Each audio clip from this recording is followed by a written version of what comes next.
Welcome to the Bookie and Bettor podcast. My name's Nick Schulte. I'm filling in for Rob Kowalski this week. And I'm Randy White, and I'm the Bettor, but also Director of Marketing. Got a lot of things to cover this week. We got the good, the bad, and the legendary.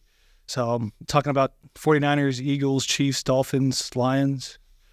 You know, you look at, and Nick, we were talking with Rob and I, last week. If you look at week four, traditionally, you go back the past 7 years, you have blowouts and you have upsets. Normally last week on week number 5, you go back 7 years, usually the home team won. Not necessarily covered, but won. So we had some mishaps last week along the way. This week is called movement week. So you'll see some teams maybe get a couple games, 3 games ahead. So it's an interesting week, and then we're going to talk about some injuries. There's a lot of injuries, and I know you want to talk about Mr. Kittle as well. Yeah. I think it's a great thing. I mean, especially after usually the first 5 weeks, you get a kind of a sense of who the good teams, the standouts are, who the bad ones are, and I think really from defensive coordinator standpoint, you kind of see what's working, what's not, and going from there. So you look at the good. You look at the good this last week, and obviously we're going to talk about, but the 49ers and Eagles are above everybody else. There's no question about it. I thought the Chiefs made kind of a statement on the road at Minnesota. Again, Mahomes wasn't perfect, but got the job done. So now you look at them, they're 4-1. Dolphins, it was a speed show last week. I don't know. And they set the record twice, right? Yeah. 21 miles an hour, and then Tyreek comes back with 22 in the same. Yeah. You look at this team, they are so quick. It's a shock. Now, obviously, they have an injury this week. And then you look at the Lions. This Lions team could be 5-0. The Seahawks got lucky and beat them. They could be very well 5-0. We could be talking about them being in the top 3. I know they got some issues with injuries. St. Brown. I know the offensive line got some challenges there right now, so we'll see what comes out this week. But just on a side note, I want to, I said legendary, and I want to bring up, in my opinion, pure legend, George Kittle with his T-shirt. I don't know if anybody saw it, but, after he scored, I believe it was his 3rd touchdown, he lifts it up in F Dallas. And then I saw, Micah Parsons has his own podcast, and he's going off about, taking it too personal, this, that, and the other thing. It's the Niners and Cowboys rivalry. I mean, I was born in the Bay Area, and one of the first things my dad ever said to me was, you're going to love the Niners and hate the Cowboys. That's just the way it is, and well, you know my feeling. At the professional level, act like you've been there before. Now, obviously, in the traditional great Dallas 49er games, you got Terrell Owens for both teams, made these statements of eating popcorn, going out, stomping the ball in midfield. Act like you've been there before. That could come back and bite the 49ers later if the Cowboys get to the playoffs. I'm playing one more time. At 3-2, we'll see what happens, but I think it'll be a great matchup to see again. I'm sure there'll be a lot of bad blood left on that field. So, Randy, do you think, with seeing what we've seen so far between the Eagles and the Niners, will there be an undefeated team this year? Are the Niners the one to beat? And looking at their matchup, week 13, they're playing the Eagles. I believe it is at Philadelphia. But other than that, they really don't have. I know they're playing the Bengals, but the Bengals are one of those teams this year. They're either great or not so much. So it's in the professional ranks and even in college, it is tough, especially nowadays, to go through the season unbeaten. If you were to look at the 49ers, they got the one hiccup maybe later in the year. Eagles have a tough division. When you start getting these interdivisional games, and even with the Niners and Rams again down the road, it is so tough in professional sports to go unbeaten anymore, especially with a 17-week season with that added week in the NFL. It's tough to keep, and even though they're professionals, to keep that mentality going where you don't have a letdown from week to week. And keep in mind, injuries still play a part in the NFL. Big time. And I know we'll get to it. A lot of people want with injury concerns this week, but now correct me if I'm wrong, but I believe you were a Pop Warner coach and you had 5 Snow Bowls or something like that. Yeah, championships. Yes. Did they actually have helmets back then, or was it just they stuff did? leather? And we put, we did the merit stickers week to week, and for great plays, yardage, turnovers, we gave the kids the little accolade like the Buckeye. I like it. Well, in your experience, there's been a lot of talk about Brock Purdy and system quarterback, and a lot of people have come out and said that, hey, you put Mac Jones into there, and he's going to be looking at just as good. And I just want to get your take from a coaching perspective. Is he the real deal, or is he just kind of a product of the system? Well, we talked last week. If you look at Brock Purdy all the way through high school, college, and pro, he's a winner. He was a winner at Iowa State. But with the offensive side of the ball there, with the schemes and what have you that Shanahan runs with that West Coast offense, we're making Brock Purdy a great quarterback because he doesn't have to do a lot. He's got the weapons behind him, where it'd be, McCaffrey, Samuel, Kittle, whoever. He's got the weapons, and these short little outs, short little ins, little slants. It makes a great look at Joe Montana, what he did with this offense. Exactly. The thing that's impressed me the most about Brock Purdy is you look at his timing. I mean, he's just spot on every single time. He doesn't make mistakes, and he knows exactly where everybody's supposed to be and making his checkdowns, making his reads. So. Well, and again, that's part of Shanahan. That's the style of that offense. When you're doing that quick slant or, the short deep post, if you will, he's right on, but it's the style of offense that makes him a great quarterback because he doesn't have to do a lot. The pressure's not there where you're having to throw that 25 to 30-yard pass continually in an offensive scheme. So I just got to ask, do you think Niners are going to go 17-0? No. Purdy's going to be the MVP this year? I don't count out Brock Purdy, and I think he's, third or fourth right now they've got him. Don't count him out as being the MVP, but no, the 49ers will not go unbeaten. So just to kind of get into some Survivor League stuff a little bit, I mean, is anybody even left in Survivor Leagues? I mean, it's week 5. The thing that always gets me, and I didn't listen to my own advice last week, but, everybody says, oh, save your good teams, save your good teams. Well, what's the point of saving your good teams if you're already out in week 3? Well, it's the old philosophy. You go week to week, you take the sure thing and then worry about next week as it comes now, especially when the NFL Survivor Leagues. Yeah. And the only Survivor League I was still alive in, I took Washington beat, Chicago last week, and we know how that worked out for me. So who do you got for sure thing this week in the Survivor pool? And I do. I really like the Rams this week. Again, beat up on the Cardinals, if you will. But Stafford's had a great year. You got another week with Kupp back in the lineup. They're at home. To me, this has victory written all over it. So I'm going with the Rams. Well, a lot of tough matchups. Again, if you got anybody left, I'd say obviously, Miami. That should be a sure thing. Bengals, it just kind of depends on which Bengals team, I guess, shows up. Like I talked about earlier, it's just, they seem like they're on fire or they're just not getting off the blocks. And again, this is another week where Burrow's going to be a little bit healthier. They're still not asking him to do too much with this offense, so you're not going to see him scrambling. I don't know the situation, the latest update with DJ Metcalf. But again, the Bengals at home with that defense, they're going to be coming, whether it's Geno Smith, whoever's in there. And you got to tend to go with the home team in a game like that. I always start looking, when you start looking at week 6 and 7, look at the opponent the following week because you're going to see some things with maybe some letdowns or teams are looking ahead. Yeah, and correct me if I'm wrong, but wasn't the Seahawks and they come out and their defense was just on fire. So we'll see what happens. Yep. And like we were talking about, I mean, we got a ton of people going on IR. I mean, Justin Jefferson, hamstring injury. He's going to be out until at least November 12th. Devon Achane, I know that's a big one. He's going to be out till November 19th. Now, at least in his case, I mean, Miami, they still have Mostert they can go back to. I mean, the guy put up 4 touchdowns and their 70-point blowout game a couple weeks ago. But, I mean, how just those two right there between Justin Jefferson being out and Devon Achane, do you think? Well, it's a matter of points. You're looking at least a touchdown maybe from both, plus fantasy points with yardage, let alone. So that makes a big difference. And you get into this week, as I said earlier, it's movement week. So you got some teams that they can't afford to lose this week. They've got to be on the W side. So do you put a player through and try to play him with the injury?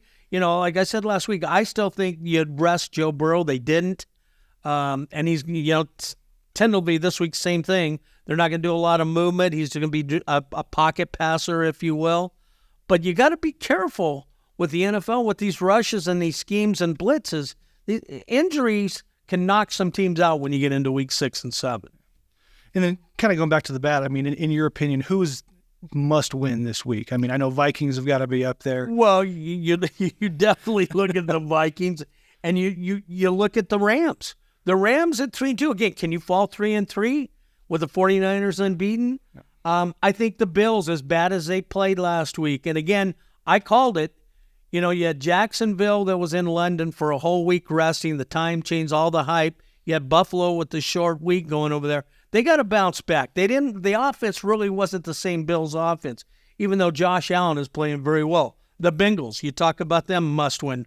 Raiders, who came through on Monday night, they can't afford to lose because you got Kansas City now 4-1. Who knows what's going to happen with the Chargers? And then obviously the big one, the team that stunk up probably America last week, America's team.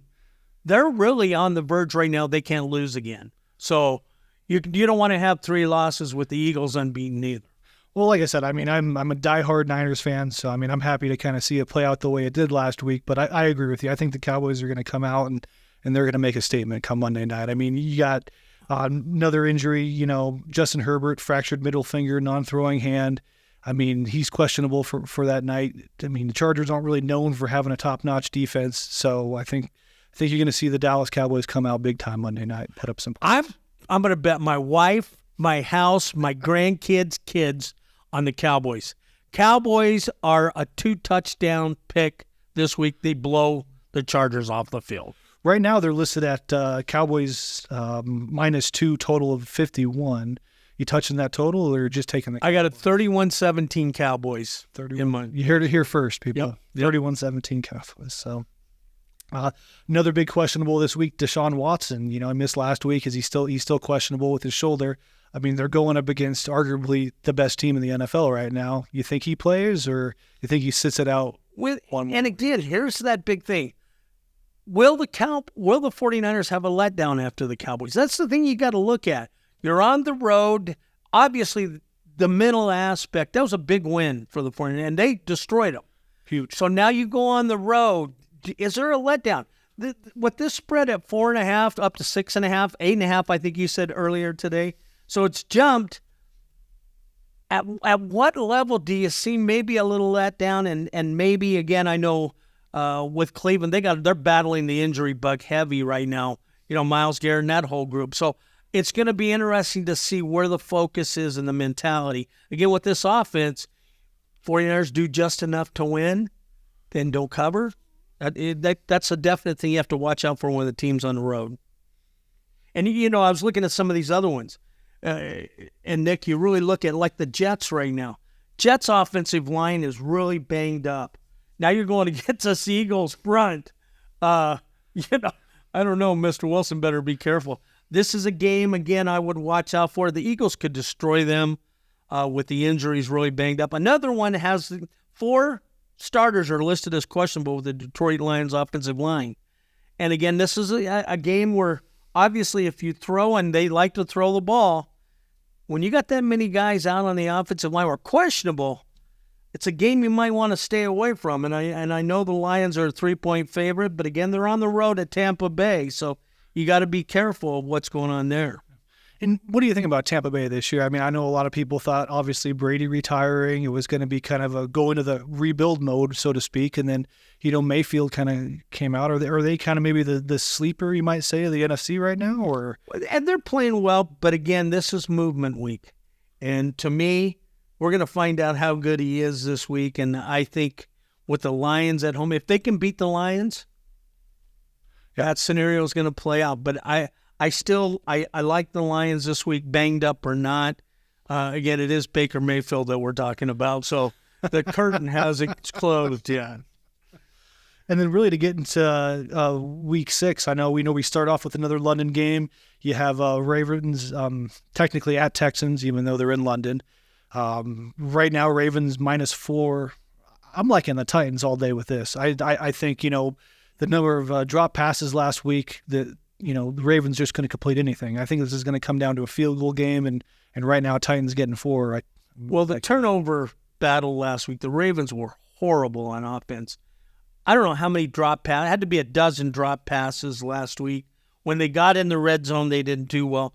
But again, you look at a Harbaugh team, when they play bad, the next week they play good. That 4-point, I think Lamar's going to have a better game. Question being, especially being over in London, obviously Titans are going to run the ball 35 times. Yeah, you got Derrick Henry. But I think the Ravens play far better. Harbaugh will have them ready to play, and I know Lamar will play better. Who's going to have more rushing yards, Lamar or Henry? Well, I got to go Derrick Henry because I think, again, you got to be careful against this Titans defense. They're nasty. And the question, you brought up the running game. The running game last week for the Ravens was really obsolete. They didn't do anything, and I think that was part of the problem, and especially in the fourth quarter.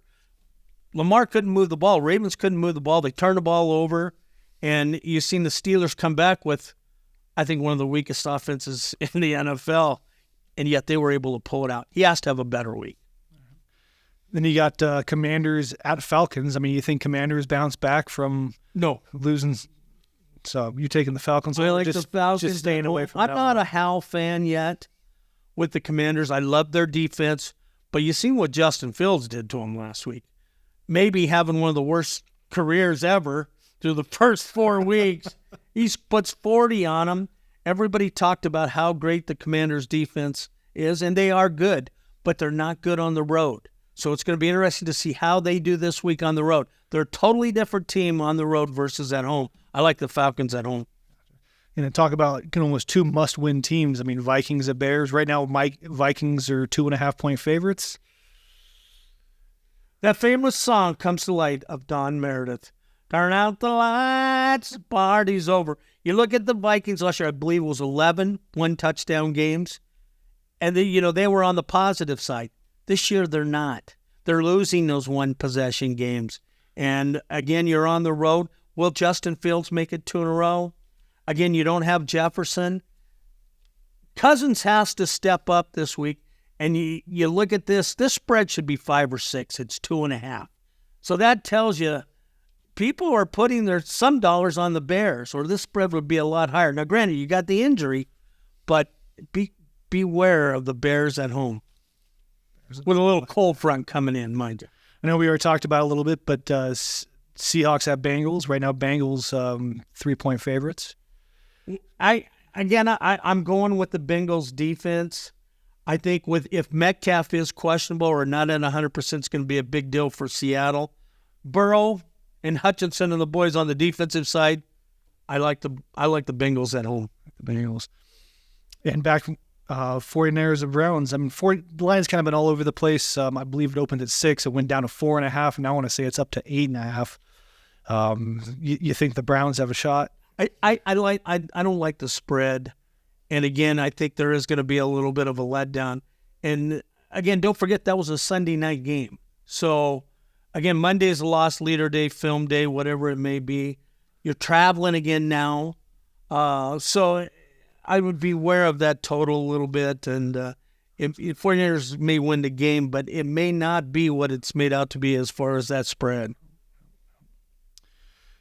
Saints at Texans. Right now, Saints 1.5-point favorite. I mean, after their blowout against New England last week, you think they continue rolling or kind of pull back a little bit? It's funny you bring up New England. New England is playing Miami of Ohio in college football this week. They're out of the NFL. The worst offense in the NFL. Belichick might be on the hot seat. I seen some rumblings yesterday. He might be on the hot seat. This is not a good NFL team. And again, you look at the Raiders. Raiders might have a big week this week. Now, again, we're talking about the two worst teams as far as the fewest points scored in the NFL. So it's going to be hard to say, but Raiders might win this one 18-17. It might be a low-scoring game. Now, just to pivot real quick, since you did bring up Belichick kind of being in the hot seat, looking what really New England's done since Brady's left, I mean, does this really give more credibility to, Brady was the glue, the secret sauce, if you will, that made that Patriots dynasty what it was? Or Well, yes and no. I'll tell you what I believe the last few years post-Brady has been the play calling. The offensive coordinator and now you got Belichick even more involved, but you have O'Brien involved. The play calling is horrendous. And again, you look at Brady. You talk about a West Coast style quarterback. This offense should be worked to the offensive style of the team. And again, with the quarterback that they have with Mac Jones, he's not set up to throw the 30-yard passes. Do these short curls, short outs, and move the ball, running the ball and throwing short passes. This offense is not set up with the right way to go with the quarterback that you have and the running backs that they have. And I really believe post-Brady, that's been the problem, is not really getting an offensive style that clicks to the quarterback that they have. I would tend to agree with that. So, getting back to it, I mean, Panthers at Dolphins. Dolphins 13.5-point favorite right now. I personally think that's probably too low. It's probably going to be a 28-point blowout. Well, and again, what do you do this week? You mentioned Mostert. Dolphins still have a great running attack. Do they have a letdown? I mean, with this style offense, you're going to throw the ball to Hill. You're going to throw the deep posts, deep outs to Mr. Hill. Will they still run the ball as heavy with Mostert? It's the quickest team I've ever seen in the NFL. And beat kills. Yeah, with Achane being injured, I mean, obviously that hurts a little bit, that speed. I mean, but still, Mozart's your starting running back anyway, so I don't think that really affects the Dolphins are going to put up 38, so it's a question of what the Panthers get. You look at the total in this. This total's awful low for a team scoring 38 themselves. Yeah. So that tells me be careful of this game a little bit. I like the Dolphins, but I like the Dolphins 34-17. So you're going to take the over then on that 40. Just barely. Just barely. And we talked about, Lions -3 at Bucks. I think, Lions kind of just depends on what that offensive line looks kind of coming. Well, I looked at the whole week. And again, as I keep going over, week 6 is kind of a movement week. Week 6 and 7. I like the Bengals a lot this week. I like the Lions a lot. And believe it or not, I like the Jaguars. I believe this Jaguars team, you're getting to see the same team we seen last year that made the playoff run. The defense is getting after the ball. And this offense, Lawrence looked very good last week. And again, he looked good on third downs. And that's when you get to this position with a playoff team, you got to be able to capitalize on third downs. And I thought Jacksonville did a great job of that last week and the week before. I'll be the breakout team. Sunday night game, Giants at Bills. Do Giants have any shot? Any shot? Oh, or should they just lock up the number 1 draft pick right now? Well, the Giants wanted to schedule Miami of Ohio, but unfortunately we're going to let New England do that. This team is horrible. Daniel Jones is horrible. And again, if Barkley is banged up and not 100%, they're not going to be able to move the ball. And as much as I like the coach of the Giants, you're coming off a Bills team that didn't play very well, and they're at home. This could be 40-0, the Bills. And again, I think this is a blowout written all over it. I think Josh Allen wants to have a better game than last week. This is a game you don't bet the Giants. Yeah. No, I tend to agree. I mean, if you look at the Bills so far this season, they're very, on or off. So last week they were a little off. I expect them to be pretty on. And last but not least, like we already kind of covered a little bit, but Cowboys at Chargers Monday night. Cowboys 41-7 winner in this game. And again, I believe the last I seen today, Eckler is still back to questionable now. They thought he was going to play, but they moved him back to questionable. If he plays, again, that third and short that we talked about converting on third down, Chargers can do a good job of that because I think they miss Eckler. When you're forcing Herbert to come up with that third and short pass without Mike Williams and some of these guys at the split end position, their skill positions, it's a different Charger team. If he doesn't play, Micah Parsons is going to have a big day. And don't forget, I mean, Justin Herbert's still a little questionable with you. I think he's got a fractured finger. It's not a throwing hand, but generally when that happens, that means he can't go under center, so he's going to be in shotgun all day. And for a Dallas defense, I know they didn't look great last week, but I think they're going to kind of be able to kind of pick up on some America's team bounces back. And then you just one brief note. The 49ers, Randy Gregory he'll be active this week. So you're going to get to see an ex-Cowboy again on that 49ers defense. It makes them even stronger. So we're going to have to see how that evolves. But 49ers, definitely best team in the NFL right now. And I'm glad you brought that up real quick just to kind of get a little, not off topic, but, there was a lot of talk last week about, the Trey Lance trade to the Niners or from the Niners to the Cowboys. And, they were getting some inside information and signal calling. Clearly that didn't work. And I've seen a lot of stuff. You think he actually gave him the right signal calls, or maybe there might have been, hey, if Dak's not doing so hot, I got a better chance to move up in this depth chart. In that game, it didn't matter because it was based on personnel. The personnel for the 49ers is far superior, especially Bosa and Warner on that defensive side. I don't remember a game where I ever seen a linebacker take over a game. Fred Warner took that game over, and again, he's a monster. I thought Micah Parsons, with the way the Cowboys moved around, Micah Parsons is not good down in a 3-point stance or a 4-point stance on the line. He's better as a linebacker where he can roam.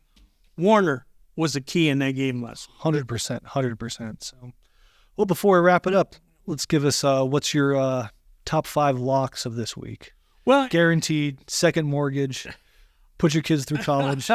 Well, obviously, like you say, I think the Dolphins are going to win. I don't know necessarily about spread. The Eagles for sure. The Rams are my play of the week. I really like the Rams. I love the Cowboys. The Cowboys are right there in the Bills. I'm staying away from that Niner game just from a standpoint of a letdown. But these other ones, a lot of them are at home. Cowboys are on the road, but Cowboys are out for revenge. That T-shirt that Mr. Kittle had, beware. They may have something underneath their shirts this week. It may be Superman. It may be Superman. Well, I think that's it. Thanks, guys, for tuning in, and we'll catch up next week. Thank you. Thank you for listening to the Bookie and the Bettor Show. New episodes post every Thursday on your favorite streaming service.